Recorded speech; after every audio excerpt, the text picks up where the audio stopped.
Tous les élèves de cette classe sont de futurs horticulteurs et aujourd'hui, c'est travaux pratiques. Ils doivent réaliser une composition florale en respectant les grandes règles imposées par la discipline, proportion, mouvement et harmonie des couleurs.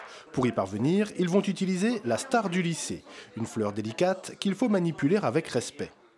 On fait toujours très attention aussi de ne pas mettre les mains sur les pétales parce que chaque pliure qu'on va faire, chaque impact va donner une trace. Pas forcément tout de suite, mais en fin de journée, il y aura une trace. Ici, dans cet établissement scolaire, le dahlia est une spécialité. En presque 25 ans de soins, d'études et d'hybridation, cette représentante de la famille des astéracées est même devenue l'étendard de l'école. Une fleur publicitaire qui lui permet de rayonner bien au-delà des frontières de la Normandie. Depuis quelques années, avec un enseignant et ses classes de BTS, ils ont fait des hybridations pour créer des nouvelles variétés. Et ces nouvelles variétés, aujourd'hui, présentent un véritable intérêt et participent même à un concours aujourd'hui à Paris, dans les jardins floraux du parc de Vincennes.